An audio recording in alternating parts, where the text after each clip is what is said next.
mùsùlùmí àkọ́kọ́.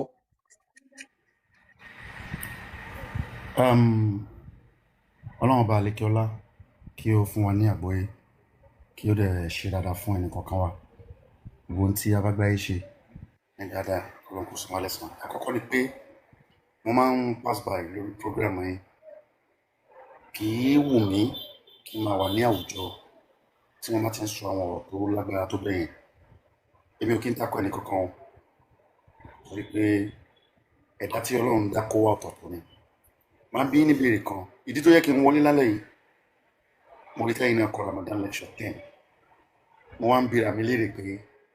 ṣé mùsùlùmí ni ẹ̀yin tí ẹ̀ ń sọ̀rọ̀ yìí? Lẹ́ẹ̀kejì ń bẹ̀, máa dá yín lé ìbéèrè tẹ́ béèrè o. Kí lẹ fẹ́ gbà gangan níbi bí ẹ ṣe máa ń gbógun ti Islam, tẹ́ máa gbógun ti Allah, tẹ́ máa sọ̀rọ̀ ànábì láìda? Kí lẹ fẹ́ gbà ń bẹ̀? Àkọ́kọ́ náà, mi ò mẹ̀sìn tẹ́yìn ṣe o, àmọ́ tó kọ́kọ́ dá mi lójú ní pé ẹ kì í ṣe mùsùlùmí. Ṣé inú ẹ̀sìn tẹ́yìn ṣe yẹn, ó kẹ́ ẹ ti ẹ̀ sọ pé kò sẹ́sìn bọ́ ẹ gbà pọ́lọ̀ ń wà ẹni tó dá gbogbo wa? Ṣé ẹ̀kọ́ tẹ́ kọ́ àti àgbọ́yé yín nípa Ọlọ́run ṣó kọ́kọ́ fààyè gba kéèyàn máa ti ẹnu àbùkù bọ ìjọmọlúàbí ọlọ́mọlúàbí? Ẹlẹ́ẹ̀kejì ń bẹ̀, gbogbo àwọn tó ti lọ, tá a bá lákọọ́lẹ̀ pé gbogbo àwọn tó ti lọ ohun, ẹ má fẹnu kàn wọ́n. Gbogbo iṣẹ́ tí wọ́n ṣe fúnra wọn, wọ́n ti rí fúnra wọn. Tí wọ́n bá ṣe dáadáa, wọ́n ti pàdé ẹ̀ lọ́dọ̀ Ọlọ́run. Wọ́n bá ṣe tó kù díẹ̀ káàtó, fúnra wọn, wọ́n ti pàdé ẹ̀, tá a tún gbọ́dọ̀ sọ̀rọ̀ wọn láì dámọ́. Kí lẹ̀yin fẹ́ gbà níbi kẹ́ máa tako Islam ní gbogbo gbà? Ẹnìkan kọ sínú comment section, òun ló jẹ́ kí n dúró. Ó ní láìpẹ́ Islam tó di history. Ìtumọ̀ ni pé Islam tó di tàn. Tí ẹ bá fẹ́ bùn, tẹ bá fẹ́ bá kẹ̀kẹ́ jà, tẹ bá ní ìṣù pẹ̀lú mùsùlùmí kankan personally, àbẹ́nìkan wùwà kan tó kù díẹ̀ káàtó tó jẹ́ mùsùlùmí, kò sábúrú nù kẹ́ fèsì ẹni yẹn pé lágbájá ọ̀ ṣe dáadáa o, ìwà báyìí ló wù. Mùsùlùmí kan wùwà tí ò dáa, kò determine pé gbogbo mùsùlùmí ni ò dáa. Kò wá determine pé Islam ò dáa. Ẹ wọ́n agbógun ti Islam láàárọ̀ lọ́sàn-án lálẹ́, kò sí program kankan tẹ́ máa ṣe, ẹ máa fi takò Islam ni. Àtàrí bíi pé kò sí ní tẹ́ ẹ̀ pé Allah tán, kò sí ní tẹ́ ẹ̀ pé Ànábì tán sallallahu alaihi wasallam. Tí mo dẹ̀ gbọ́ yín bẹ́ẹ̀ ni pé ní tẹ́ ẹ̀ ń sọ yìí kò yé yín. Nítorí yẹ kẹ́ ẹ máa bí ó yẹ kẹ́ ẹ máa béèrè lọ́wọ́ àwọn èèyàn ni. Ẹ̀yin àfáà wa, a fẹ́ mọ̀ nǹkan báyìí. Ẹ gbọ́dọ̀ lè ṣe jẹ́. Ẹni sùn sà, máa ń láǹsà. Ẹ pé mo fún yín time, ó dá ẹ délẹ̀. 1 minute sà. Ó yẹ kẹ́ ìbéèrè ló yẹ kẹ́ ẹ máa béèrè. Pé ẹ dákun, agbọ́n nǹkan báyà bá lákọọ́lẹ̀, bó lè ṣe jẹ́. Ó lóore fún yín. Túkẹ́ mọ́ wá takò ẹ̀yọ ayọ̀kú ń kó àtàdá lójoojúmọ́. Ẹ wá lẹ́yìn ṣe Ramadan lecture kí ni? Ṣé ẹ̀yin jẹ́ mùsùlùmí ni? Gbogbo ohun tó bá wù kẹ́ mọ̀ nípa alukurani, àyà 10 sọ́ọ̀sì mú bó ti ya kan béèrè pé ibì kan tó wà ní alukurani mú, alukurani wà wájú mi báyìí. Kò sí bẹ́ẹ̀ ṣe bẹ́ẹ̀ tu ìtukùtù lẹ́tù torí pé ẹ̀ mọ̀ nípa ẹ̀. Àfà,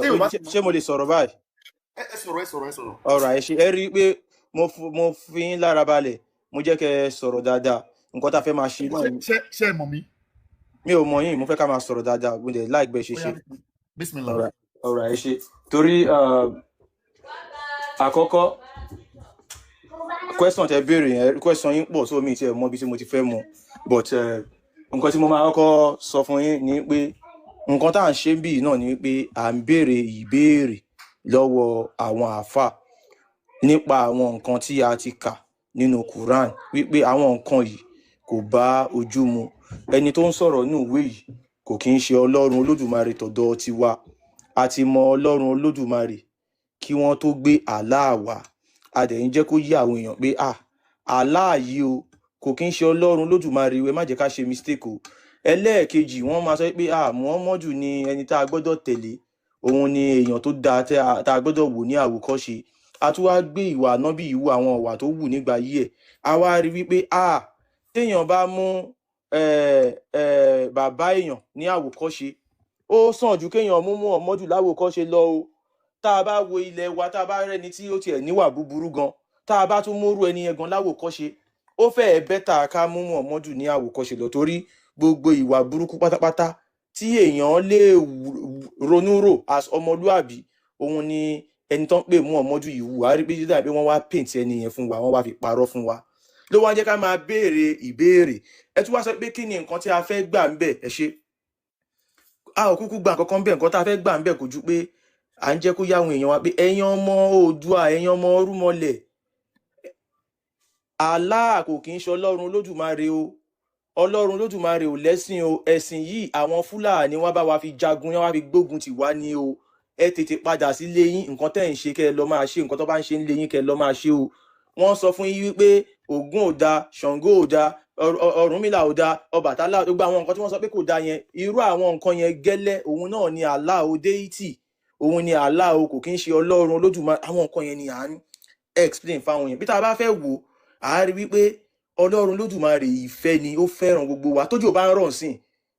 àti Christian àti Muslim àti ẹni tí ò ṣe nǹkan kan lójó máa rọ̀ lé lórí. Tó bá jẹ́ pé Allah ni ọlọ́run olódùmarè lóòótọ́,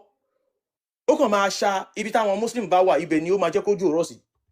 Tó bá jẹ́ pé òòrùn ló fẹ́, ó kàn máa jẹ́ kó rùn rọ̀ sí ibi tí àwọn Muslim tó bá wà. Ṣé understand? But torí pé Allah ò kí ń ṣe ọlọ́run, ọlọ́run ò ní kèfèrí, Allah ní kèfèrí, ó kórìíra àwọn èèyàn tí ó bá kí ń ṣe Islam. So àwa ń ṣàlàyé ẹ̀ fáwọn èèyàn wípé èyí tá a ṣe lóko ẹrú ó ti tó gẹ́ o. Ẹ̀sìn Islam oko ẹrú ni o, pé wọ́n kàn fẹ́ fi pa wá, wọ́n fẹ́ fi ba ayé wa jẹ́ ni. So a ò bú anybody, a ò condemn Islam, nǹkan tá à ń kà nínú Quran náà là ń sọ. Ẹ jẹ́ kí n bí níbèrè kan àkọ́kọ́, ẹ jẹ́ n bí níbèrè àkọ́kọ́ ni pé ṣe rí tí ẹ bá fẹ́ sọ̀rọ̀ Islam, ẹ kọ́kọ́ yọ hatred kúrò lẹ́nu yín. Mo tún sọ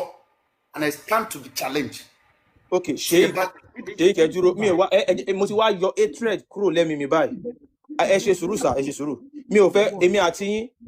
ẹ má jẹ́ ká sọ̀rọ̀ hatred mọ́ báyìí. Ẹ ṣe ìkì. ẹni tó ń sà ẹ jọ nítorí Ọlọ́run ìṣẹ́jú kan fún mi nítorí Ọlọ́run nam ṣé rí gbogbo bí tẹ́ ń sọ̀rọ̀ lọ yẹn ẹ má bínú o, mi ò bá tìjà wa o, àìláròjinlẹ̀ dáadáa ni o ló jẹ́ kẹ́ ẹ máa sọ̀rọ̀ lọ. Àwọn bí tẹ́ ń sọ̀rọ̀ lọ ẹ̀yìn Ọlọ́run yẹn ó wá ń rọ̀jò, kò yẹ kó rọ̀jò fún kèfèrí, ó yẹ kó rọ̀ fún gbá.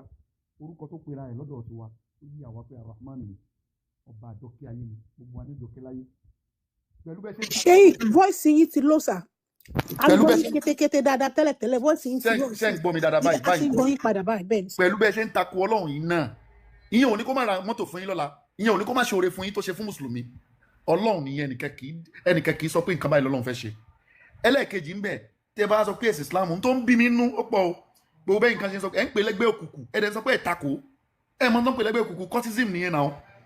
Tó bá já sí pé Ògún náà lẹ sọ pé ẹgbẹ́ mi lé pé kò sọ́lọ́run lókè mi kan, ẹ sọ pé ìjọ tẹ́ ẹ bá kú Ògún ni kó pa yín. Ẹni tó bá gbójúlé èṣù nu yín, ìjọ tí ó bá jáde láyé èṣù náà ni kó fẹ́ jẹ ẹ̀wẹ̀. Ẹni tó bá gbójúlé Ọya ni kó pa. Ẹni tó bá gbójúlé omi náà ni kó kúkú omi. Sheikh ṣe rí pé ẹni táìmù yín ti wà òkè sà, ẹ jọ̀ọ́ ẹ má bínú Sheikh. Ṣé mọ̀ wípé intẹ́yìn sọ ń sìn tẹ́ ń preach, ẹ̀yin fúnra yín lẹ ṣòfin sí, ẹ̀yin fúnra yín lẹ́dẹ̀ ń rú òfin yẹn. Now ẹ̀ ń sọ wípé àwọn nǹkan pé ká mú hatred kúrò lọ́kàn wa, ká wà open minded, which we are already. Now ẹ wá gbọ́ nǹkan tó ń tẹnu ẹ̀yin jáde sí, dájúdájú ẹ̀yin gan ń bínú sí wa. Hatred ti ẹni sùúrù ẹni Islam kì í ṣe ẹ̀sìn. Àwa máa prove ẹ̀. Sheikh ẹni sùúrù sà, Sheikh ẹni sùúrù sà, bàbá mi ẹni sùúrù. Ẹ̀yin gangan ẹ sọ pé inú ń bí yín pẹ̀lú bẹ́ẹ̀ ṣe ń sọ̀rọ̀ ń sìn, dájúdájú ẹ̀yin gan inú wa ń bí yín pẹ̀lú àwọn ọ̀rọ̀ tó ń tẹnu yín jáde. Tèmi ò pẹ̀lú gẹ́gẹ́ bẹ́ẹ̀ ṣe bá wa sọ̀rọ̀ bí àgbàlagbà, èmi ò expect kẹ́ ẹ sọ àwọn nǹkan tẹ́ ẹ ń sọ yìí sí. Since tẹ́yin náà ti wá gbé lọ sí route ẹ gbé lọ yẹn pé okay ẹ̀yin lẹ ń sọ fún wa wípé ká má gbé bẹ́ẹ̀ yẹn, ọ̀nà báyìí ni ká gbé gbà, tó dẹ̀ jẹ́ pé ẹ̀yin náà lẹ tún lọ rin ọ̀nà yẹn. Ẹ jẹ́ ká kúrò lórí ẹ̀ bàbá mi, ẹ jọ̀ọ́ sà, ṣẹ́rí lórí platform wa bíbá Al-Quran lanka MS ti fún yín ní gbogbo ọ̀nà tẹ́ ẹ deserve, wish àwọn bàbá wa níyìn, bàbá wa dẹ̀ lè máa jẹ́ títí láíláí. Ṣẹ́rí gbogbo nǹkan tá a ti ṣe fún yín, a ti fún yín yẹn jẹ́ kó lọ sà a fẹ́ wọnú Quran. Since tó jẹ́ pé ọ̀rọ̀ yìí yé wa, àwọn èèyàn tó ń gbọ́ wá ń sìn mùsùlùmí tó ti fẹ́ fi ẹ̀sìn Islam lẹ́tẹ̀sẹ̀ wọn ti ń gbọ̀n wọ́n pọ̀. Now since tá bá ka Quran tẹ́ bá wò pé àtú dáadáa àbá tú ní tutù òtẹ̀yìn lọ́rùn, ẹ jẹ́ ká gbé àwọn àyà kan síta ń sìn. Ẹ̀yin ẹ wá bá wa tú, ẹ convince gbogbo ọmọ Yorùbá pátápátá, ẹ convince gbogbo ọmọ Nàìjíríà wípé àyà yìí o bó ṣe rí leléyìí o, ẹ jẹ́ ká wọnú Al-Quran lọ sà. Ẹ ṣé gan ni bàbá mi MS, ẹ jọ̀ọ́ ẹ bá gbé Quran jáde, ẹ jẹ́ ká gbé Quran síta kan bá wa kà. Ẹ ṣé gan ni. Okay, kí n lọ sí ibi tí wọ́n ti sọ pé Islam ní ẹgbẹ́ òkùnkùn. Gẹ́gẹ́ bí gbogbo wa ti mọ̀ pé ní ẹgbẹ́ òkùnkùn, àwọn tó bá ń ṣe ẹgbẹ́ òkùnkùn tó bá ti sọ pé àwọn ò ṣe mọ́, nǹkan tó máa ń sọ fún irú wọn náà ni pé wọ́n máa ń pa irú wọn. So wọ́n wá ní àwa ń pe Islam ní ẹgbẹ́ òkùnkùn, àwa gbé Sunnah Nisa, a máa gbé jáde, àgbé àdìtì jáde, lẹ́yìn tó bá ka àdìtì yẹn wọ́n á explain fún wa, àṣẹ tí wàá gbé Quran náà jáde. So mò ń bọ̀, ẹ lè gbóhùn sókè ìṣẹ́jú kan. Àlàáfíà bẹ́ẹ̀ ṣe máa ń sọ fún wa, ẹ bá wa ò mú kẹ́ ṣàlàyé sà. Ẹ ṣeun bàbá mi. èrè máa dáhùn ṣé ẹ fẹ́ ṣe islam ni. ọ̀pọ̀lọpọ̀ ènìyàn lẹ́sẹ̀ wọn ti ń mì bàbá. ṣẹ́sẹ̀ tí yín ló mì à ẹsẹ̀ àbẹ́sẹ̀ tèmi mì. bẹ́ẹ̀ ni sà ẹsẹ̀ mi wà lára àwọn tó ń mì. ẹ kọ́kọ́ sínú islam ní bá tó tọ̀ lọ́wọ́ sá ẹ kọ́kọ́ sínú islam mi ti rárá ṣẹ́rí àti kúrò. bẹ́ẹ̀ ni sà bẹ́ẹ̀ ni sà and a ní ẹgbẹ́ ẹni ṣòro sà mo ní àwọn tó lé ní 100 tó ń gbọ́ wa lọ́wọ́lọ́wọ́ báyìí wọ́n ju 300 tẹ́sẹ̀ wọ́n ń mì lọ́wọ́lọ́wọ́ báyìí pé ẹ̀rí tẹ̀ mú wáyé ti pọ̀ jù ẹ̀rí tẹ̀mẹ̀sí mú wáyé ti pọ̀ jù ẹsẹ̀ wọn ń gbọ̀n ẹ dá wọn padà lẹ́nìí ẹ fọ́ opportunity tẹ ní lẹ́nìí tẹ bá fẹ́ lo 5 hours pẹ̀lú wa a máa fún yín so ẹ lo opportunity tẹ ní lẹ́nìí láti mú ẹsẹ̀ àwọn ènìyàn dúró padà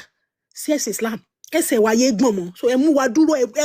ẹ fún wa ní àwọn nǹkan tó yẹ kéèyàn rí nínú ìwé tá a pè ní ìwé Allah ìwé Ọlọ́run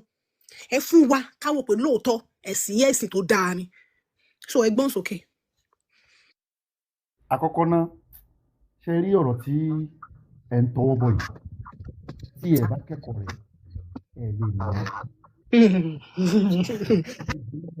fúnra Ọlọ́run ní máa ń fún yàn ní ìdáyà pé mo fẹ́ kó o mọ̀ náà ó sọ ọ́nù Al-Qur'ani bára wọn bìí láì ní ṣẹ̀tọ́ àrọ̀ jẹun ó ní máa ń yà àbí ìlú ọ̀ ẹni tẹ́mi Ọlọ́run bá fi mọ̀ náà fàhùwà ni mo tẹ́bi irú ẹni bẹ́ẹ̀ ni ó mọ̀ náà wọ́n máa yóò lè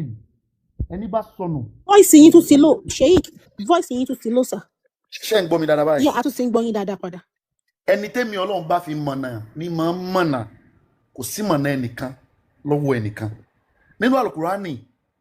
Ọlọ́run sọ fún ànábì pé balig ma unzila ilayka min rabbik n tí mo fẹ́ kí wọ́n ṣe ni pé èyí tí mo fi rán ọ sí ayé ó ní kó jíṣẹ́ fún wọn pé Ọlọ́run sọ báyìí o òfin Ọlọ́run lélẹ́yìí o àlà Ọlọ́run lélẹ́yìí ẹ má kọjá rẹ o Ọlọ́run ní tí mo gbé fún rẹ̀ ànábì nìyẹn lasta alayhim bí musaited yìí ní kó máa ṣọ́ wọn kó máa lọ tán torchlight sínú ilé wọn pé kí náà ṣe ń bẹ̀yẹn gbogbo ohun tí wọ́n bá ti gbé wá gbangba tí wọ́n Ọlọ́run tí wọ́n ànábì bá ti rí sọ̀rọ̀ lé lórí. nam lórí ìbéèrè tẹ́ béèrè pé ẹsẹ̀ àwọn kan mì ẹsẹ̀ àwọn kan mì ìdúró ṣinṣin Ọlọ́run ló ní lọ́dọ̀ ṣé rí bó ti máa bọ́ sínú ayé Al-Qur'ani ti máa bọ́ dísú àdìsí ànábì ó ní mo ṣe bí pé ṣẹ́yìn fẹ́ ṣe ìsìláàmù gangan ni abẹ́ kan fi platform yìí dá wàhálà lẹ̀ toríjọ́ tí mo ti ń gbọ́ yín láyé wàhálà lẹ máa ń fà lórí ìsìláàmù ẹ bú ànábì títí ẹ pè yẹn ní rapist lẹ́nu yín ẹ bú àlà ẹ pè ní ṣìgìdì kò sí ní tẹ́ ẹ pé tán ẹni ìsìláàmù ẹgbẹ́ òkùnkùn ni ẹni cultism ni irú wàásù wo fẹ́ ṣe fún yín àmọ́ kálẹ̀ ẹ ti ṣe tán láti gba Islam tí màá ṣe wàásù fún yín orúkọ mi náà ń pè ní Sheikh Abdul Gafar Aníyìkáyé ọmọ babalágége Àdìsá èmi ni mò ń sọ̀rọ̀ lọ́wọ́ ẹ̀sìn tèmi gbé dání mo lè dìvẹ́ndẹ̀ látàrí dàlùkìyàmọ̀ torí Kùránì jẹ́ ó yé wa pé inna dina dájúdájú ẹ̀sìn kan ṣo indallahi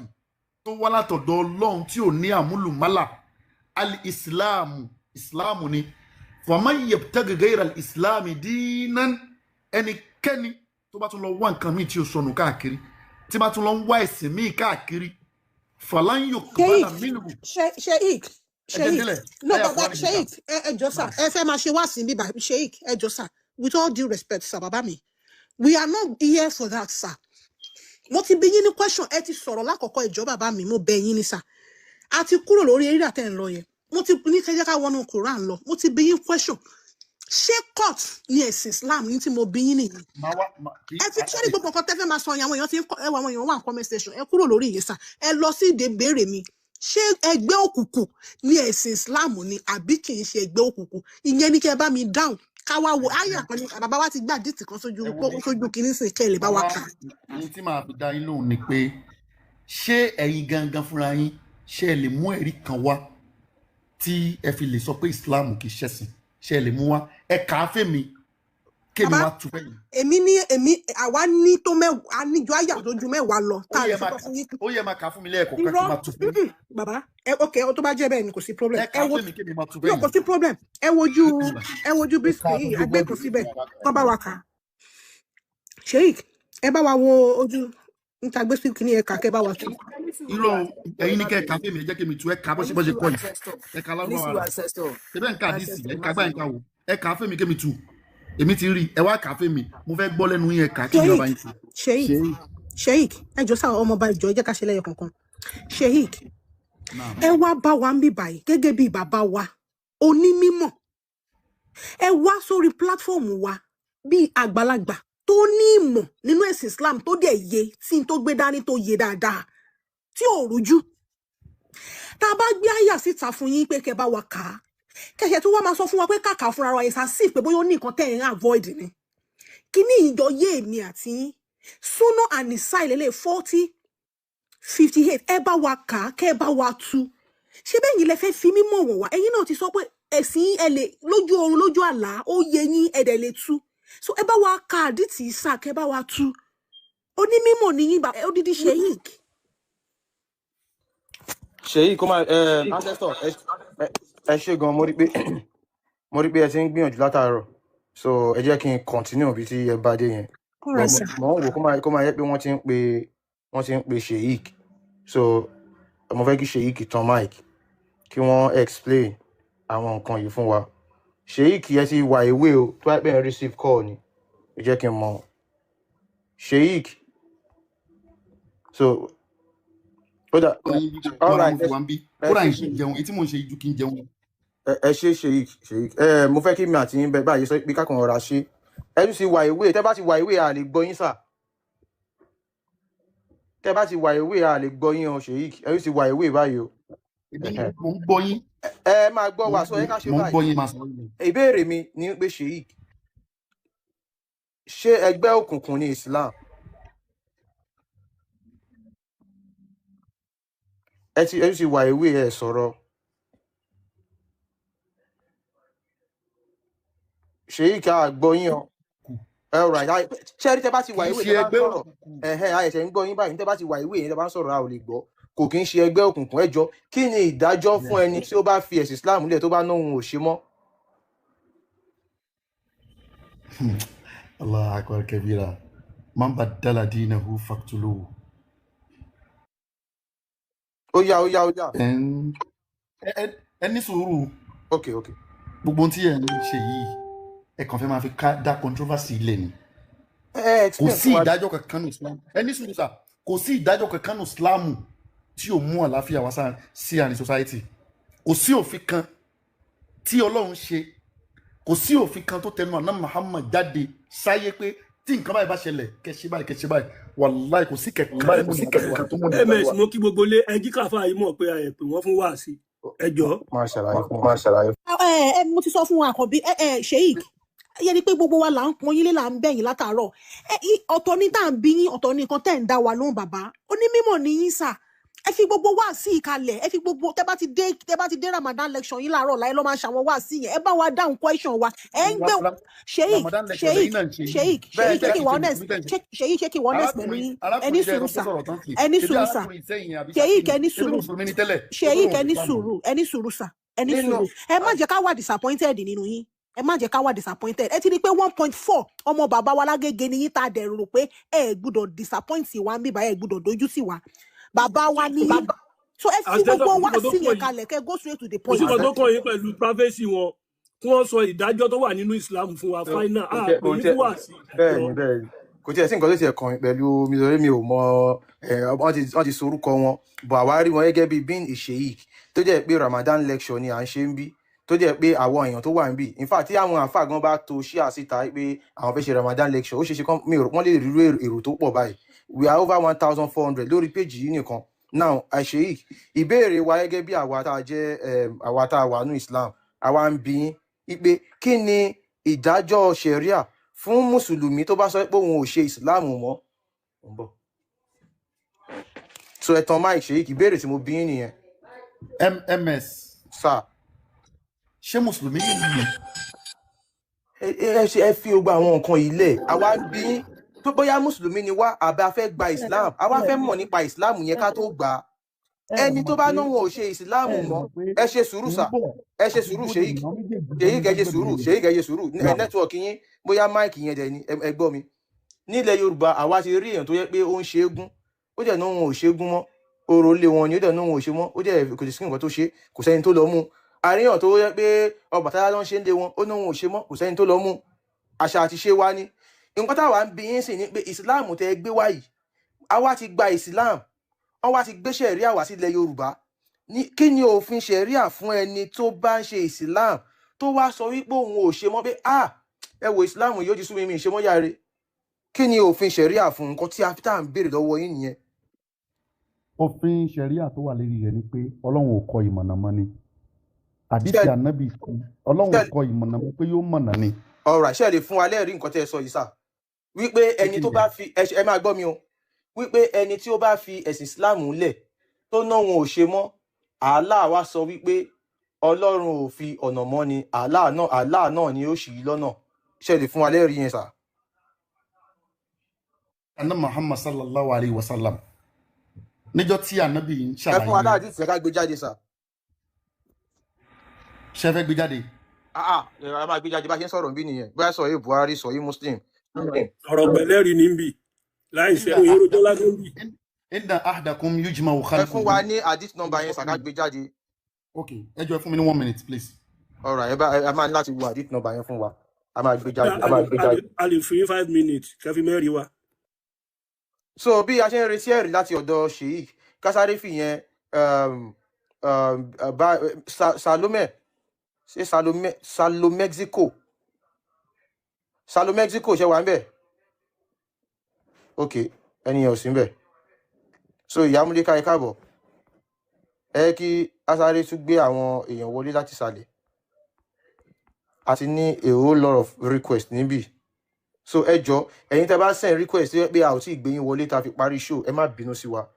à ń pick ní yẹn randomly ni sọjọ́ kan náà a máa gbé yín sókè báyìí báyìí ń sọ̀rọ̀ yín sí over 80 request la ní so WF Apenola. sí bàbá o. ẹ jọ̀ọ́ á fún yín ìṣẹ́jú kan kí lẹ fẹ́ bá wa sọ. ẹ wò ẹ ṣe gbọdọ rí dúró dé wọn máa mẹ́rin wá sí. ṣe rí ọ̀rọ̀ tí mo fẹ́ sọ ni pé ẹ kú iṣẹ́ ẹ kú takuntakun nǹkan kan tí mo realize ni pé ẹ ti ń pampa àwọn kọ̀ọ̀kan jù ẹ dẹ̀ ní ìdẹ̀ wọ́n wá sórí péjì bíbà ẹ ni àwọn péjì bíbà yìí is for lecture so tó bá wá sí ìgbà tẹ́ bá bi wọ́n léèrè question tó bá ti lè dá nǹkan tẹ́ bi wọ́n léèrè ẹ já wọn sí comment section ká fún wọn lọ́rùn pa síbẹ̀ kò sọ̀rọ̀ ńbẹ̀ ẹ ṣe gan. ọ̀rọ̀ ẹ ṣe gan ẹ̀kọ̀ọ̀kan náà ẹ mọ̀ àwọn èèyàn wa náà ẹ mọ̀ pé bá a ṣe ń ṣe àwọn nǹkan yìí àwọn èèyàn fún wa ní feedback àwọn mùsùlùmí kan sọ pé àfún àfa yẹn àjẹkán sọ̀rọ̀ ní ṣe get so àwọn èèyàn yìí dẹ̀ ní a fẹ́ gbà kúrò nínú ewu nínú ẹgbẹ́ òkùnkùn yìí so tán bá yẹn sọ pé fún one time a ní láti tún ṣe sùúrù kí a tún fún wọn ní enough time kí wọ́n lè sọ̀rọ̀ kó má dàbẹ́ ní pé àwa ni a ò jẹ́ kán sọ̀rọ̀ everybody rí bíi pé a fún Sheikh ní time kán sọ̀rọ̀ so àwa ti gbé àdìtì sókè àwa ò tí ì ka àdìtì yẹn bọ̀ àwa fẹ́ wo àdìtì táwọn fẹ́ mú wá fún wa wọ́n ní ẹ̀yin tó bá fi Islam lẹ̀ nǹkan tí Allah sọ wípé sọ ni wípé Allah ti ṣì lọ́nà ni kò sí nínú ẹni tó máa mọ̀nà kò sí òfin ṣẹ̀ríà kankan fún jù yẹn lọ so ẹ̀rí yẹn làwa ń retí kán fún wa kò sọ̀rọ̀ so ọ̀rọ̀ pẹ̀lẹ́rìí ni ẹni tí ò bá ti lẹ́rìí bá. kò ṣe pé kéèyàn kàn fẹ́ ràn yàn lọ ẹ̀wọ̀n láì mọ̀ nípa ẹ̀sìn tó ń ṣe àbí kéèyàn kàn wà lórí mídíà kó máa rojọ́ bẹ́ẹ̀ ti rẹ́ nìkan lọ ẹ̀wọ̀n ibi tẹ bá ń gbọ́ pé ọlọ́run mú wá ló ń jẹ́ bẹ́ẹ̀ lálẹ́ yìí ẹ sọ tẹnu yín ẹ̀rí yẹn ẹ bọ̀lọ̀ mú wá ìsìláàmù ẹgbẹ́ òkùnkùn ẹgbẹ́ apààyàn ni kọ́tìsì ni ó ya wèrè ju ayé àti ẹyẹ lọ wọ́n tó bá di ṣe ìsìláàmù wọn ní kó pa ẹ́ ni kódà ó jẹ́ ìsìláàmù rí o pé wọ́n ní kó gbẹ̀mí èèyàn ni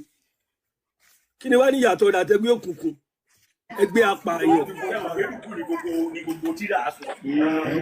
ẹni tó ń sọ̀rọ̀ yẹn ó ti mọ̀ pé ọlọ́run kò ṣíjú àwọn èèyàn. ẹ ṣe Sheikh ẹ fẹ́ni tó ń sọ̀rọ̀ kalẹ̀ ẹ mú ẹ̀rí yín jáde ẹ fẹ́ni tó ń sọ̀rọ̀ kalẹ̀ ẹ mú ẹ̀rí jáde. ẹ lọ sínú Sahihul Muslim. Sahih Muslim number 3624. ẹ lọ bá wa gbé kí bíbá ẹ má rí Sheikh ó ti lọ bá wa gbé. ṣé lárúbáwá lè fẹ́. ẹ lọ sí 2643 ẹ jọ̀ọ́ ẹ má bínú 2643. so 2643 ni o. Sahih Muslim ẹ jọ̀ọ́ ẹ bá wa share program ẹ̀yin èèyàn ẹ share program a máa kírun lé ní 169 people. madam tó ń sọ̀rọ̀ respectively ẹ jọ̀ọ́ mánu tó ń sọ oríṣiríṣi ọ̀rọ̀ yẹn ẹ bá wa mute ẹ jọ̀ọ́. ọkọ kí mú. ẹ jọ̀ọ́ bá wa mute mánu yẹn ẹ jọ̀ọ́. ọ̀tá Islam gidi ni ẹ bá wa mute. kí gbogbo ilé o Àkànbí ọlọ́ba sallallahu alayhi wa sallam ms baba sallallahu alayhi wa sallam Kẹ́mi Ọláògùn ancestor sallallahu alayhi wa sallam Kẹ́mi Ọláògùn yóò ṣàtọ́lá sallallahu alayhi wa sallam Kẹ́mi Ọláògùn ẹ jẹ́ kí ìṣe ti ẹ̀ka kìíní. ìyá pé ọ̀bàtálá sallallahu alayhi wa sallam. tó Sheikh mo ti bá yín gbé síbẹ̀ sà. Allah akbar kabira. Naam. Ibi tí a ti lọ ni pé gbogbo ẹni tó bá fi Islam rẹ̀ lẹ̀. Àbí bẹ́ẹ̀ kọ́? Hello? ìbéèrè wa ni wípé kí ni ìdájọ́ ṣẹ̀ríà lórí ẹni tó bá ń ṣe Islam tó wá fi Islam rẹ̀ tó lóun ò ṣe mọ́. Mo wá ní ẹ wá sọ wípé nǹkan tí Allah sọ ni wípé ẹni tó bá fi Islam lẹ̀ tó lóun ò ṣe mọ́ ó ti wà nínú ẹni tí Allah ṣì lọ́nà kò sí nínú àwọn ẹni tí Allah fi mọ̀nà bẹ́ẹ̀ ṣe sọ nìyẹn sà. So mo jẹ́ ní kẹ́ fún wa lẹ́rìí ẹ jẹ́ sọ pé Sahih Muslim 2643 mo jẹ́ bá yín gbé síbẹ̀ sà. Naam, àdìsí tí gbogbo àwọn olójú ọ̀ràn yìí. Àdìsí Ọlọ́run Ọba àlékè ọlá tí ó fi rán Ànábì wa Muhammad sallallahu alaihi wasallam torí pé Ànábì ẹjọ ṣe Allah lè máa lò ní ìsà Allah ló ń sọ̀rọ̀ nínú Quran sàkó kí n ṣe Ọlọ́run tó rà ti mọ Ọlọ́run tá a dẹ̀ mọ̀ tó bá fẹ́ bá wa sọ̀rọ̀ kò lè bá wa sọ lárúbáwá Ọlọ́run tí wọ́n ṣàlàyé fún wa Ọlọ́run Olódùmarè kò kí ń ṣe Allah so tẹ́ bá ti bá fẹ́ sọ̀rọ̀ báyìí Allah ní kẹ́ máa lò. Ọlọ́run Allah tí ó rán Ànábì wa Muhammad níṣẹ́ sí gbogbo ayé ó wá ṣàlàyé fún wa nínú àdìsí yìí nígbàtí Ànábì ṣàlàyé bí Ọlọ́run ṣe dákó wá ìpínlẹ̀ wa Ọlọ́run sọ bá ṣe bẹ̀rẹ̀. Bọ̀ ẹ má bínú ṣe nǹkan tẹ́ fẹ́ kà fún wa yìí torí èmi náà ti wo ayé mo ti ka kínní a ò bí yín pé kẹ́ ṣàlàyé fún wa bí Allah ṣe dákó wá ìpínlẹ̀ bí Allah ṣe dá àwọn. Ní tí mo fẹ́ yọ ń bẹ̀ ìbéèrè ni ọ̀jọ̀gbọ́n lẹ́ńtẹ́ ń bá sọ̀rọ̀. Ó yẹ lọ síbi tẹ́ fẹ́ yọ ń bẹ̀. Kálẹ̀ ìfúnra yín lè kà fún mi sì kí n tu fún yín. Ọmọ tẹ́ ẹ̀ mọ̀. Ó yẹ kà nǹkan tó ṣe ẹ̀yin ẹ̀yin wa gbogbo wa la gbọ́ ìbéèrè tí mo bi àáfà gbogbo àjẹ́ la gbọ́ ìdáhùn tí àáfà tó wọ́n sọ fún wa a jẹ́ béèrè ẹ̀rí lọ́wọ́ wọn so ẹ̀rí tí wọ́n sọ òun la mú wá yìí àwa fẹ́ wò bóyá nǹkan tí wọ́n sọ yìí bóyá ó wà nínú ẹ̀rí tí wọ́n mú wá. Ẹ tẹ̀síwájú. Àkọ́kọ́ ni pé Kùránì ò ní tako ọ̀rọ̀ Ànábì Ànábì náà ò ní sọ̀rọ̀ fẹ́nu tí ó tako Al-Kùránì. Kùránì ti kọ́kọ́ gbé wá ó sọ fún wa pé ẹ̀sìn kan ṣo tí òun Ọlọ́run fọwọ́ sí látọ̀dọ̀ tóun tó ń jẹ́ ẹ̀sìn látọ̀dọ̀ Ọlọ́run huwa al-Islam ọ̀nà ní Islam faman yabtaghi ghayra al-Islam dinan ẹnikẹ́ni tó bá tún introduce nǹkan mi lẹ́yìn Islam falan yuqbala minhu nígbàlọ́ ẹ̀ wa huwa fil akhirati minal khasirina irú ẹni bẹ́ẹ̀ tó bá dijọ́ ògbéni alikiyama inú ẹni òfò ló nítọ̀hún ó wà ẹnìkan wà ní jẹ́ ní òfò ẹni ò ní jẹ́ mùsùlùmí ẹni tí ń ṣe Islam tẹ́lẹ̀ tó lóun ò ṣe Islam mọ́ bí ẹni tó bọ́ṣọ funfun lọ́rùn tó wá kó sínú kọ́tà tí wọ́n lọ ń yínú ẹ̀rọ̀fọ̀ òun l'Al-Qur'ani sọ pé fa huwa fil akhirati minal khasirina nam àdìsí tí mo fún wa ọ̀rọ̀ pọ̀ lórí ẹ̀ àdìsí oríṣiríṣi mo ní àdìsí tó 100 lórí ìbéèrè tẹ́ béèrè ìdí tí mo fi mélèé wá mo kàn fẹ́ fi dáhùn kékeré ni lọ́wọ́ ọ̀sàlẹ̀ nígbà tí ó ń bàbọ̀ pé bá ti dá wa lélẹ́yìí bá ti wà nù ya wa àsìkò tá a lò tá ń bẹ ní ẹ̀jẹ̀ kíkí tá ń bẹ lómi lọ́gbọ́lọ́gbọ́ tá ń bẹ lẹ́jẹ̀ kíkí tá ń bẹ bá ṣe ẹran tá a fi wá di èèyàn tá a lápá tá a lẹ́sẹ̀ tá a nígbà tá a láwo tọ́lọ́run fi wá fẹ́ mi sí wa lára nínú ẹ̀ Ọlọ́run wá ní kí màláìka ọlọ́pàṣẹ nǹkan mẹ́rin sí wa lá àrísìkí wa. Allah please Allah ó wá pàṣẹ pé kán lọ fẹ́ mi sí wa lára kọ́kọ́ nǹkan mẹ́rin fún wa àsìkò tá a lò láyé àrísìkí tá a lò olóríire tí ó wáyé tí ó ṣoríire oríire kì í ṣe owó kì í ṣe mọ́tò lásán o kì í ṣe pé mo wà ń lo òyìnbó oríire tí ó wáyé ṣoríire lẹ́ni tó lọ́lọ́hun tó fi ayé ẹ̀sìn Allah òun lóríire tó wà ń bẹ̀ yẹn ṣèkí yón olórí ibú tí ó ti mọ̀nà tẹ́lẹ̀tẹ́lẹ̀ tí ó wàá sọ pé òun ò ṣe mọ́ tó ti wọṣọ funfun sọ́nù tẹ́lẹ̀ tó wá bọ̀ tó wà lọ yínú ẹ̀rọ̀fọ̀ inú àdìsí láti mú jáde ìwà ń bàbọ̀ ìwà ní ẹ bá wa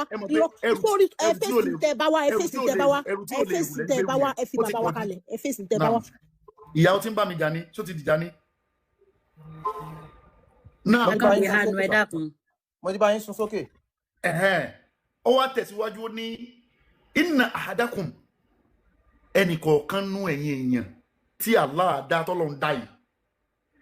la ya'mal bi amali ahli jannati yóò ti wà lójú ọ̀nà tí ó máa ṣiṣẹ́ ọmọ àlùjánnà aráalé àlùjánnà hatta ma yakunu bainahu wa bainaha zira illa zira'un èyí tó kù tí ó fi wà àlùjánnà yẹn kò ní ju ìgúnpá rẹ̀ lọ ìgúnpá ṣíbùrù apá báyìí nìkan tí ó ti dé ẹnu ọ̀nà àlùjánnà tán fayasbiqu alayhi alkitabu kádàrá abú títí ń bẹ lérí rẹ̀ yóò wá ṣẹlẹ̀ lérí fàyàmàlì bí amàlì àlì náà rí yóò wá bẹ̀rẹ̀ ṣẹ́ náà wọ́n wà ní ṣebí lágbájá yìí tẹ́lẹ̀ kírun la ẹ sì délẹ̀ báyìí àfa mo ti fẹ́ délẹ̀ mo ń kà lọ́nà torí ogbó kínní bí ẹ̀ ń ṣe wá sí ni o nǹkan tá a bí yín sà ẹ ṣe sùúrù ẹ̀yin èèyàn bóyá àwọn èèyàn míì tó túṣẹ̀ wọlé a bí àáfàá wípé kí ni ìdájọ́ ṣẹ̀ríà fún mùsùlùmí tó wá sọ pé òun ò ṣe ìsìláàmù mọ́ òun fẹ́ fi ìsìláàmù lẹ̀ òun ò ṣe ìsìláàmù mọ́ kí ni ìdájọ́ ṣẹ̀ríà fún àáfàá wa sọ wípé nǹkan tí Allah sọ ni wípé irú ẹni bẹ́ẹ̀ Allah ti ṣì í lọ́nà kò sí nínú ẹni tí Allah tọ́ sọ́nà mo wá ní kán fún wa lẹ́rìí àmọ́ ẹ̀rí tí àáfàá mú wá ẹ̀rí wípé wọ́n dá èèyàn wọ́n dá nínú omi lọ́gbọ́lọ́gbọ́ gbogbo kíní yóò papọ̀ mọ́ ẹ̀rí tá a bí yín sà ẹ jọ ẹ̀yin fíìdì tèmi mú wa sá fíìdì tẹ wà yẹn sà fíìdì tọ̀dọ̀ tí wa ẹ ṣe sùúrù sà ẹ ṣe sùúrù bẹ́ẹ̀ ṣe ń lead àwọn millions yẹn bẹ́ẹ̀ ṣe ń lead àwọn millions yẹn a ti realize wípé ẹ̀ ń lead àwọn millions yẹn sínú igbó so fíìdì tọ̀dọ̀ tí wa ní pé ká lead àwọn millions yẹn padà sójú ọ̀nà àwọn millions tọ̀dọ̀ tí yín àti àwọn millions tọ̀dọ̀ tí wa wọ́n ti wá wà ní agbede méjì báyìí àwa wá béèrè lọ́wọ́ yín báyìí wípé kí ni ìdájọ́ ṣẹ̀ríà ẹ ṣe sùúrù sà kí ni ẹ ṣe sùúrù sà ẹ jẹ́ kí n débẹ̀ sà ṣé ẹ fẹ́ fún mi. ẹ ṣe sùúrù sà nǹkan tá a bá bí yín òun ní kẹ́ ẹ fún wa ní ìdáhùn ẹ̀ ibi ayé ti yàtọ̀ sí ti tẹ́lẹ̀ tá a máa bí yín wípé kí ni ó tẹ̀lé 1 tó yẹ kẹ́ ẹ sọ fún wa wípé 2 ni ó tẹ̀lé 1 ẹ wá sọ wípé 1 yẹn nígbà tó fẹ́ fa 1 yẹn ó máa fà á látòkè wàá kọ́ lọ wá kíní kan kò sáròyé ń bí nǹkan tá a bá bí yín ni kẹ́ ẹ dá wa lóhùn kí ni ìdájọ́ ṣẹ̀ríà a jẹ̀ sí rí pé ẹ ò fún wa ní ìdájọ́ ṣẹ̀ríà fún ẹni tó bá fi ìsìlámù lẹ̀ mo wá fẹ́ bí ní ìbéèrè kejì sà ìbéèrè mi ni wípé kí ni ẹ̀ṣẹ̀ mẹ́ta tí mùsùlùmí lè ṣẹ̀ tẹ́ ẹ fi lè pa nínú islam ìbéèrè mi nìyẹn sà ẹ tan máìkì yín sà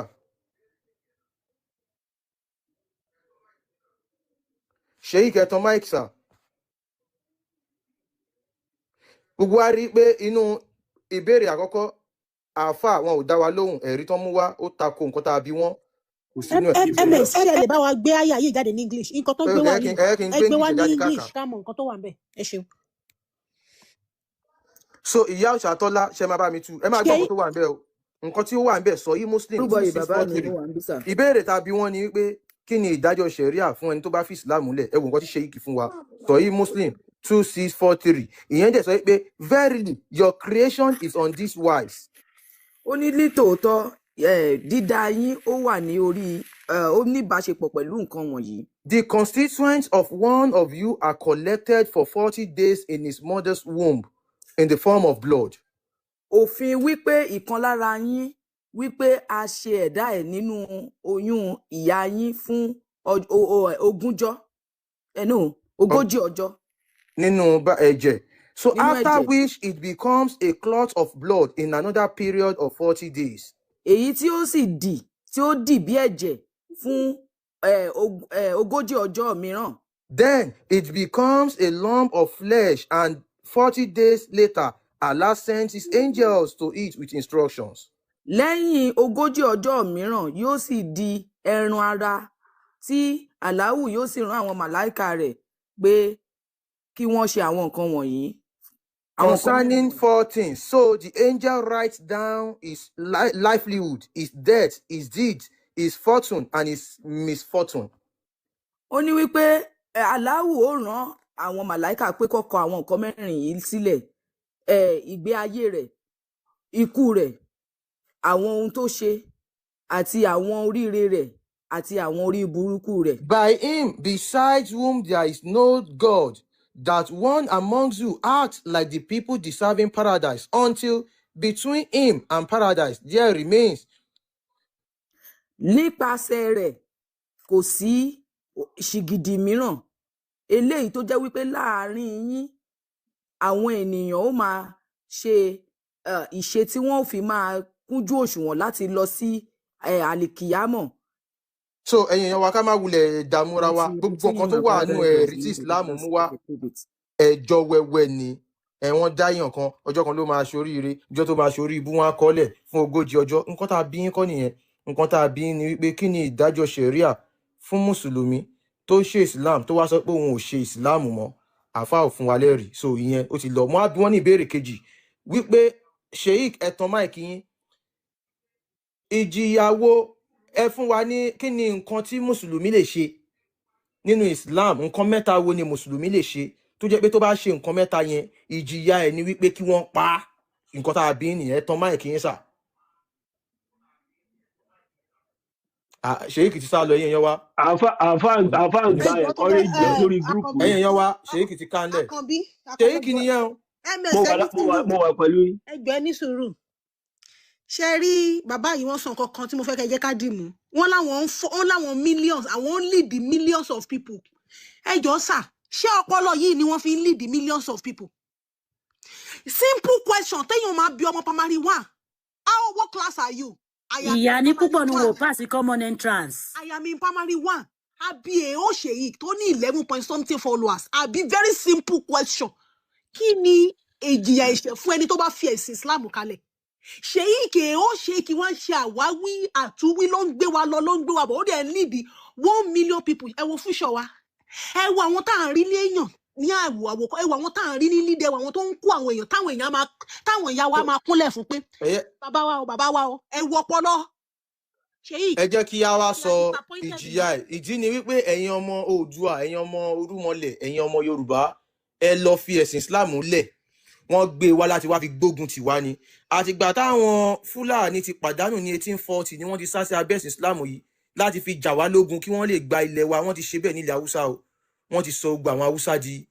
wọ́n ti sọ wọn dẹrú lórí ilẹ̀ wọn. Àwọn Fúlàní ti gbalẹ̀ wọn. Bó ṣe wá yẹn ó máa la ọ̀pọ̀lọpọ̀ ogun àti ọ̀pọ̀lọpọ̀ ẹ̀mí dẹ̀ máa ṣòfò táwùsá bá fẹ́ gba ilẹ̀ wọn padà. Ẹ wá máa gbọ́ kí ni ìjìyà nínú ẹ̀sìn Islam òfin ṣẹ̀ríà fún mùsùlùmí tó ń ṣe Islam